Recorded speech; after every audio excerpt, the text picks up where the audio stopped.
LAC, el Laboratori d'Art Comunitari, és un programa permanent estable del Departament de Cultura de l'Ajuntament de Sant Boi i és un projecte d'art comunitari que treballem amb diferents col·lectius de Sant Boi des de l'any 2013.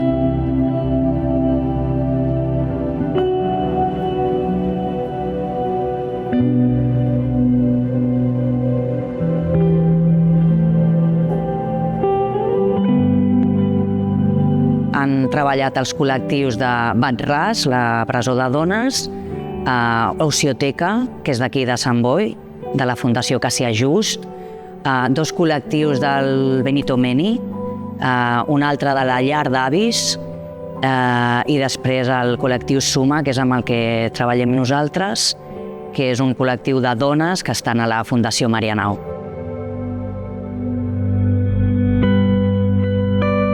Aquest LAC 2024 vam trobar el fil conductor, la temàtica una miqueta per unificar totes les peces de tots els col·lectius diferents i aquest fil seria la identitat, la construcció, la deconstrucció, ja la mirada la podíem posar cada col·lectiu com volguéssim.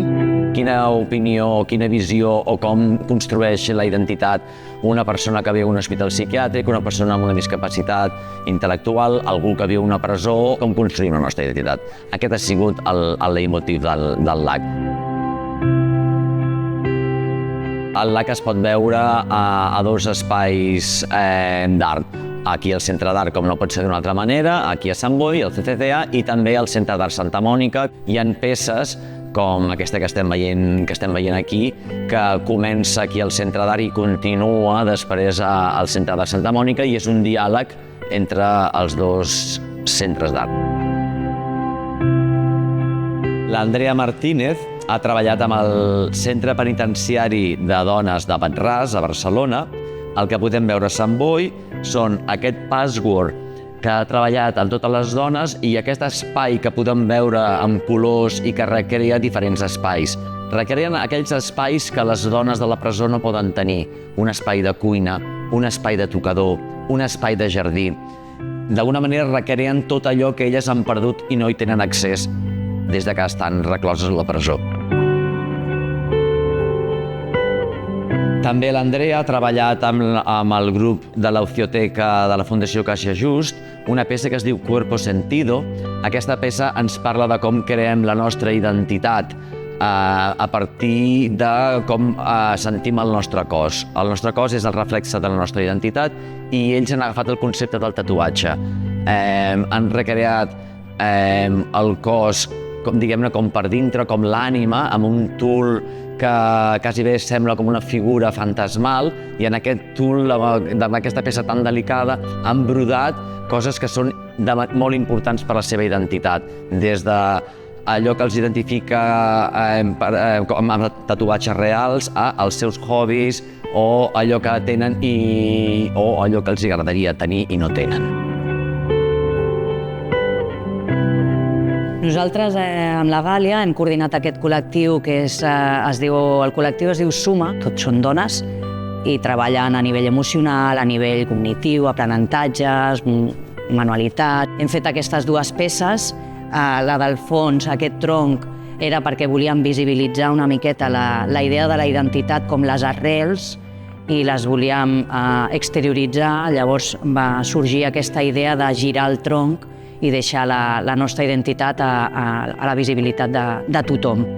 I aquesta peça és un treball després del concepte de la identitat com a les columnes que ens han format a cadascuna com a identitat, la família, el lloc on hem nascut, els amics, tot allò que elles consideraven que era important per la seva creació com a persones i a partir d'aquí els vincles que generaven entre unes i les altres i les mans també simbolitzaven una miqueta l'amor i l'estima, l'abraçada que es feien les unes a les altres i com s'abracen com a persones i també com a conceptes d'identitat, com la família està lligada amb els amics o el lloc de procedència amb la família, o sigui, tots aquests vincles que a vegades són lligats entre ells i que a vegades venen de fora.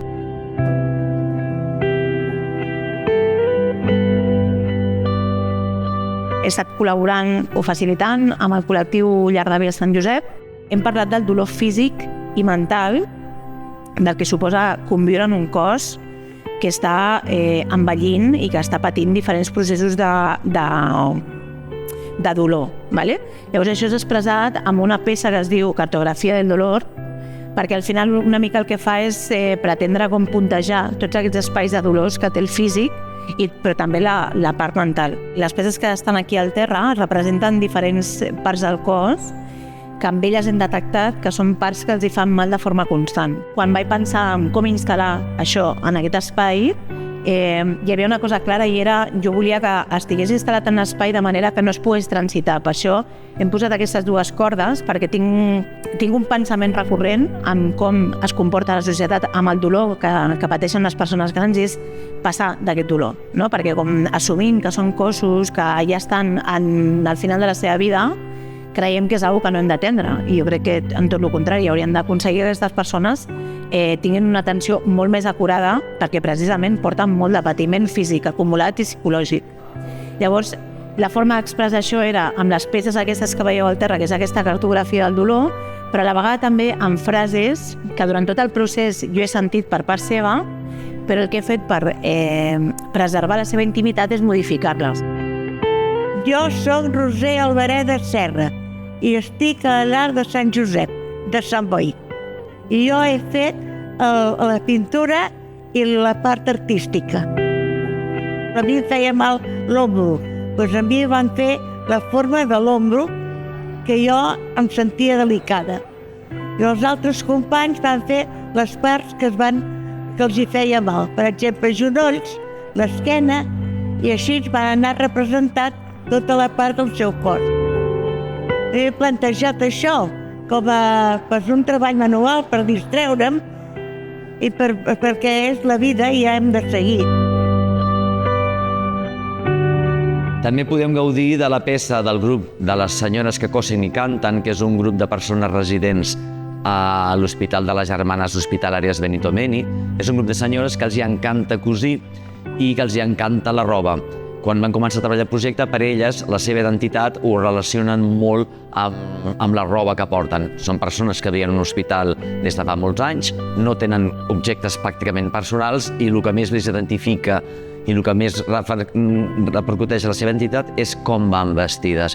Doncs en aquesta instal·lació podem veure uns grans retrats, autorretrats d'elles mateixes i diferents combinacions de roba que el públic pot anar canviant i girant, com aquelles nines del segle XIX i principis del segle XX de paper que se li canviaven al vestuari, doncs d'alguna manera recreant les funny dolls que molts i moltes han jugat de quan eren petits.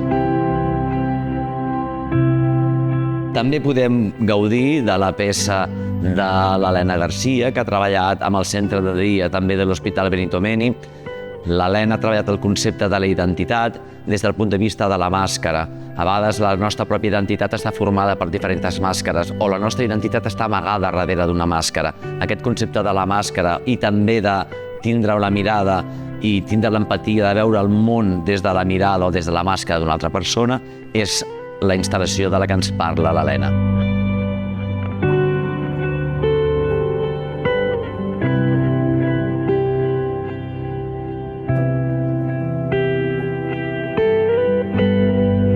Al final els col·lectius amb els que treballem són col·lectius que estan invisibilitzats per la societat. Llavors nosaltres el que pretenem sempre en el LAC és fer que aquests col·lectius estiguin en el centre de la narració, que sigui important el que diuen, com s'expressen, de quina manera, i que això també estigui a la institució.